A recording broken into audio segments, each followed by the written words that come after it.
Hello everyone. आज after political sociology approach we will start with the political economy approach, जिसमें हम देखेंगे origin and evolution of political economy approach. इसके major schools कौन से हैं? तो इसके दो मेजर स्कूल्स हैं, लिबरल स्कूल और मार्क्सिस्ट स्कूल। इन दोनों स्कूल्स के भी आगे दो दो क्लासिफिकेशन है। लिबरल स्कूल की है classical and neo and welfare economic school, और मार्क्सिस्ट की जैसा हमने पहले देखा था instrumentalist school and structuralist approach और स्कूल। इसके बाद में हम देखेंगे कि की फिगर्स और उनके क्या व्यूज़ हैं, कौन से मेन स्कॉलर्स हैं पॉलिटिकल इकोनॉमी अप्रोच के। तो चलो, छोटा सा टॉपिक है, लेट्स स्टार्ट। तो व्हाट इज पॉलिटिकल इकोनॉमी? ये इस अप्रोच में कंपैरेटिव पॉलिटिक्स की स्कॉलर्स क्या करते हैं? तो बेसिकली इन पॉलिटिकल इकोनॉमी स्कॉलर्स ना economic policy of a state, किसी भी स्टेट की इकोनॉमिक पॉलिसीज़ को स्टडी करते हैं। फॉर एग्जांपल जैसे इंडिया की इकोनॉमिक पॉलिसीज़ आप देखोगे तो अदरवाइज अब क्या है, 1991 के बाद में there is there is a liberal touch to our economic policies, but the society continues to remain you know to some extent be based on the socialist pattern. तो इसलिए सरकार क्या करती है, सरकार उस तरह के टैक्सेस लगाती है जिससे रिडिस्ट्रीब्यूटिव जस्टिस हो सके, but at the same time आपके पास में रीजनेबल अमाउंट ऑफ प्राइवेटाइजेशन भी है। जैसे फॉर एग्जांपल एक बेसिक सी चीज़, सड़कों पे बसें चलती हैं, सरकारी भी और प्राइवेट भी, तो एक रीजनेबल अमाउंट ऑफ प्राइवेटाइजेशन है। एयरलाइंस की बात करें तो जहाज़ चलते हैं, सरकारी भी एयर इंडिया और प्राइवेट भी इंडिगो। बट अगर हम रेलवेज़ की बात करें, फॉर एग्जांपल रेलवेज़ को पूरे इंडिया से कनेक्ट करना है, सस्ते में आपको ट्रैक्स पे पहुंचाना है सबको, तो वहाँ पे सोशलिस्ट पैटर्न के अंदर एक सरकारी ट्रेन ही चलती है। ठीक, तो इस तरह से आपने मान लो इंडिया का स्टडी कर लिया economic policy, and then you at the same time you can also study the economic policy of UK और any other developing, like UK तो डेवलप्ड हो गया, कोई भी और जैसे इंडोनेशिया की भी आप इकोनॉमिक पॉलिसीज को स्टडी कर सकते हो। So this this approach wherein you study the economic policies of the state and then you compare the political system of two countries through their economic policy is called the political economic approach towards comparative politics। तो सबसे पहले इसका point आता है इसका origin और इसका evolution. तो इसमें आप जब भी इकोनॉमी की बात आती है, जैसे जब भी पॉलिटिक्स की बात आती है, कहीं ना कहीं एरिस्टोटल का नाम आता है। सिमिलरली प्रीटी मच जब भी हम इकोनॉमिक्स की पॉलिसीज की बात करते हैं तो स्टार्टिंग पॉइंट एडम स्मिथ रहता ही है।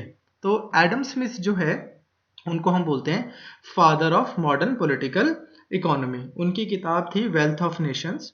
ठीक, तो उसको हम बोलते हैं कि it's a first text book of political economy. तो उन्होंने क्या बोला था, वो बोलते थे कि political economy is a science of a statesman willing to bring prosperity to the nation. कि एक अगेन आपको फिर वही चीज समझनी है, अभी जब जैसे अब कोरोना वायरस का इशू चल रहा है तो हम दो कंट्रीज को कैसे कंपेयर कर रहे हैं, हम बोलते हैं यूएसए ने देखो इतने ट्रिलियन डॉलर्स का पैकेज अनाउंस किया।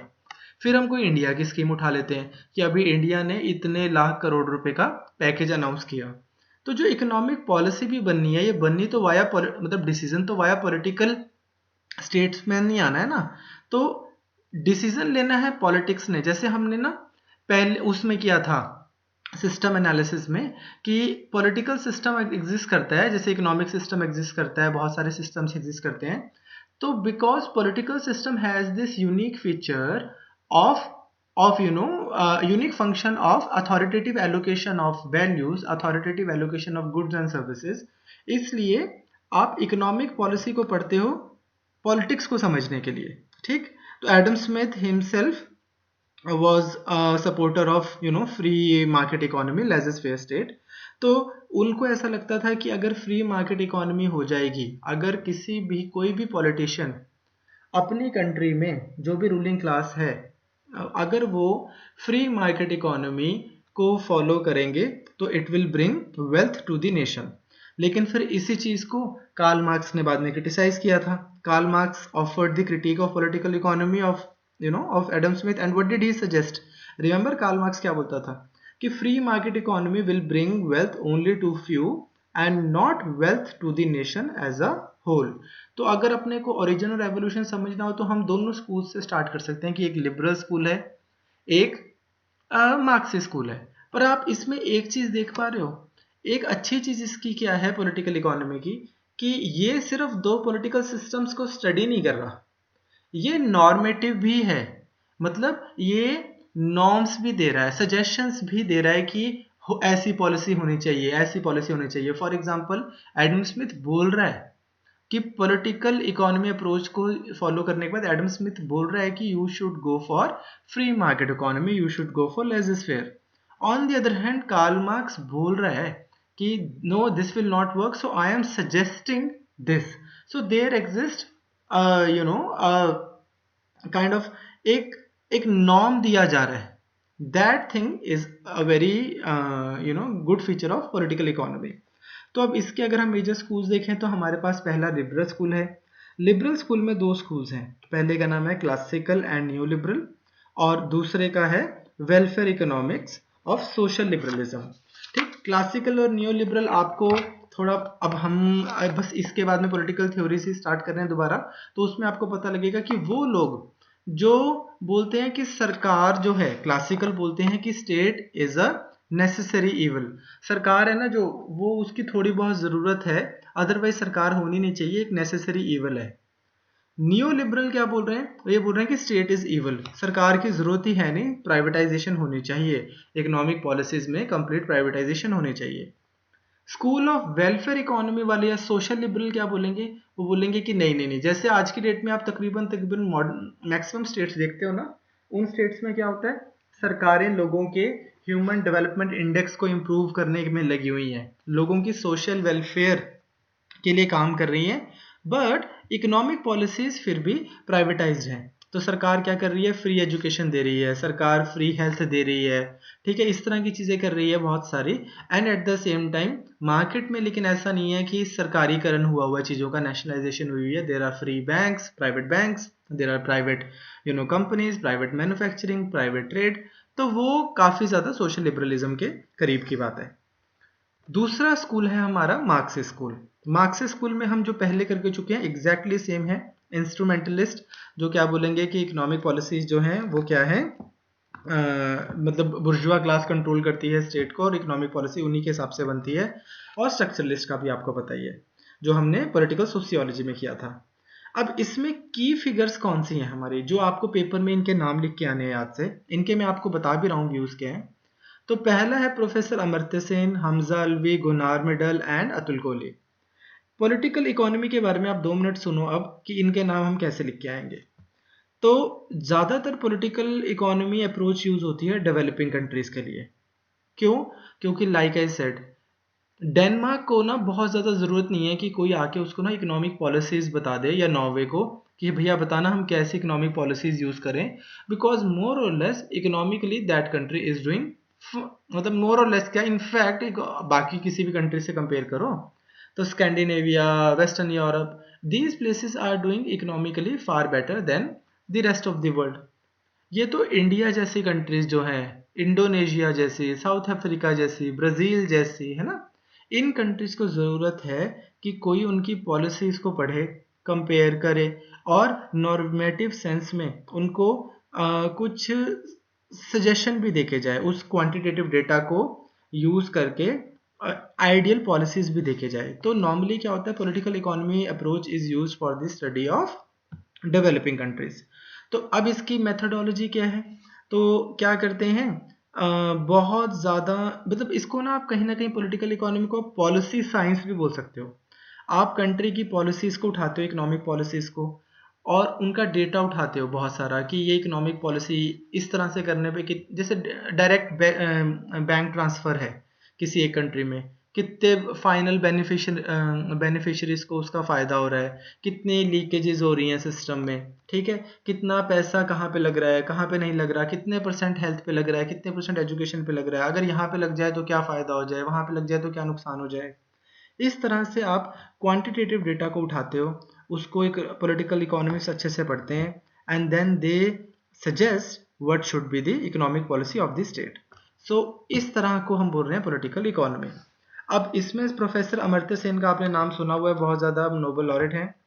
इन्होंने क्या किया, फॉर एग्जाम्पल कंपेरेटिव पॉलिटिक्स को ही यूज करते हुए इंडिया की और चाइना की इकोनॉमिक पॉलिसीज को स्टडी किया। एनालाइज किया and then he appreciated China's investment in the area of human development. ऐसा बोलते हैं ना कि चाइना ने पिछले 20-25 साल में China has brought the maximum people out of poverty in the whole world. तो उन्होंने क्या किया कि गरीबी रेखा से जो नीचे लोग थे उनके ह्यूमन डेवलपमेंट इंडेक्स पे, मतलब उनके एजुकेशन पे, उनके हेल्थ पे और उनकी परचेजिंग पावर पे, इन तीनों चीज़ों पे बहुत ज़्यादा इन्वेस्ट किया है। ऑन दी अदर हैंड इन्होंने, अमर्त्य सेन ने हाईलाइट किया कि इंडिया चाइना के कंपैरेटिवली एचडीआई में अपने लोगों की, जो गरीबी रेखा के नीचे या नॉर्मल लोग भी, ठीक, जो उससे ऊपर हैं, उनकी हेल्थ, एजुकेशन और परचेजिंग पावर पे उतना इन्वेस्ट नहीं कर सका। There is a neglect in this regard. Then you have Hamza Alvi.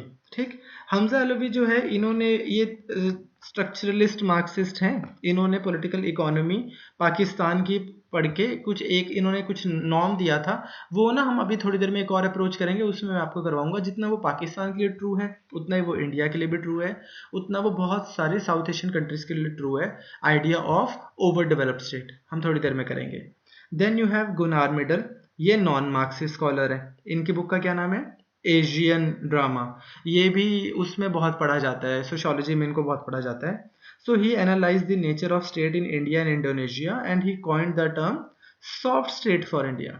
Soft state का मतलब क्या है? अगर हम इकोनॉमिक सेंस में बोलें, मान लो ऐसा हो जाए कि आरबीआई को लगता है कि यार मेरे को ना लोगों के पास ग्राउंड लेवल पे पैसा पहुंचाना है, इसलिए आरबीआई क्या करता है? आरबीआई इंटरेस्ट रेट कम कर देता है कि लो भाई मेरे से सस्ते में लोन ले जाओ। बैंक्स क्या करते हैं? बैंक सस्ते में लोन तो ले लेते हैं, लेकिन नीचे ना आगे लोगों के लिए लोन सस्ता नहीं कर रहे। आगे लोगों के लिए लोन सस्ता नहीं कर रहे, लेकिन बैंक्स वालों को और आरबीआई को ये तो पता ही है ना, बैंक्स को, कि आरबीआई ने ऐसा क्यों किया है। सो इन अदर वर्ड्स, अगर हम इकोनॉमिक सेंस में बोलें कि सरकार ने कोई पॉलिसी बनाई है, लेकिन ग्राउंड लेवल पे लोगों के लिए वो पॉलिसी उतनी मैटर ही नहीं कर रही, और सरकार उसके बारे में फिर आरबीआई इस फैक्ट को इग्नोर भी कर दे कि चल यार अब क्या बोलूं। ठीक, so when state makes a law and people do not follow that law and state tends to ignore it, कहीं ना कहीं हमारी कंट्री में ऐसा होता है, तो इसको हम क्या बोलते हैं? सॉफ्ट स्टेट है। India is not very hard state in the sense that it is not hell bent on kind of forcing people to follow the laws right there right then. तो इस तरह का एक आइडिया है Gunnar मिटल का। And then Atul Kohli, ये भी नॉन मार्क्सिस्ट स्कॉलर्स हैं। इनको हम लैंड रिफॉर्म्स में, आपको याद होगा हमने इनका नाम पढ़ा था। So he analyse the process of land reforms and he also highlighted the poor capacity and the crisis of governability in Indian state। तो आप देख रहे हो कि ये क्या है, पॉलिटिकल इकोनॉमी अप्रोच समझ आ गया कि हम क्या कर रहे हैं, दो डेवलपिंग कंट्रीज को या किसी एक डेवलपिंग कंट्री को भी उठाकर उसकी इकोनॉमिक पॉलिसीज को पढ़ रहे हैं, और उनको क्या, उनकी इकोनॉमिक पॉलिसी होनी चाहिए उसको अच्छे से पढ़ के फिर उसके बाद हम उसको सजेस्ट भी कर रहे हैं कि क्या इकोनॉमिक पॉलिसी होनी चाहिए। तो पॉलिटिकल इकोनॉमी अप्रोच जो है ना, इससे कितना ही फायदा है। सबसे पहले तो यही है कि इंडिया की या किसी भी कंट्री की for that matter economic policies में क्या फ्लॉज हैं, उस पर एक पर्सपेक्टिव मिलता है। हो सकता है कि इंडिया बहुत ज़्यादा ग्रोथ ओरिएंटेड कंट्री की तरह एक्ट कर रहा हो, लेकिन अपने को ग्रोथ की बजाय डेवलपमेंट पे ध्यान देना हो। जैसे कि आई hope you know the difference, आपकी इकोनॉमी हो गई होगी बहुत अच्छे से। ठीक, तो ग्रोथ में क्या हो रहा है? You are being very GDP centric. On the other hand, in development, you are focusing on the human development of an individual। ठीक, तो इस तरह से हमें अपनी कंट्री के इकोनॉमिक पॉलिसीज के फ्लॉज पता लगते हैं। वीकनेस क्या है इस अप्रोच की? पहली तो ये क्या है, इसकी जो नॉर्मेटिव नेचर है उससे क्या होता है, अगर मान लो कोई बंदा है, हमें पता होता है कि यार ये पर्टिकुलर स्कॉलर है ना, he believes in free market economy. तो जब वो कहीं ना कहीं उसको पढ़ रहे होते हैं ना, किसी कंट्री की इकोनॉमिक पॉलिसीज को पढ़ते हैं, तो वो उस ग्लास से ही पढ़ते हैं। अब मुझे पता है यार एक इकोनॉमिस्ट है पर अदरवाइज ही इज मार्क्सिस्ट। ठीक, तो मुझे पता है कि यार इन्होंने ना, हम, मेरे को तो पता ही है पहले, अगर मेरी फ्री मार्केट इकोनॉमी है या मैं उस तरफ जाना चाह रहा हूँ, तो this person has his conclusion ready all, है ना, कि यार ये इंडिया की इकोनॉमी में ये प्रॉब्लम है, ये बहुत अमीरों के लिए बनी हुई है, ये ऐसी बनी हुई है, वैसी बनी हुई है।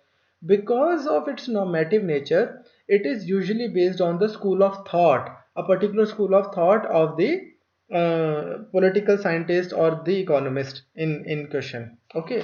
और दूसरा क्या है इसकी limitation, that this policy is limited to the analysis of economic policies only. Country में आपने किसी कंट्री का पॉलिटिकल सिस्टम पढ़ना है तो आप उसकी सिर्फ इकोनॉमी पढ़ के थोड़ी बता दोगे पॉलिटिकल सिस्टम अच्छा है कि नहीं है, ठीक। उसका सोशल सिस्टम कैसा है, उसका कल्चरल सिस्टम कैसा है, उसमें मॉडर्नाइजेशन कैसी है, उसमें जेंडर इक्वालिटी कैसी है, ये सब भी तो मैटर करता है।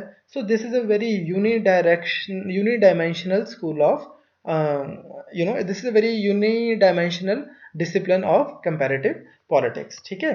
So that was about economic political economy. I hope you got to know the limitations too. अब हम अगला करेंगे पॉलिटिकल कल्चर अप्रोच।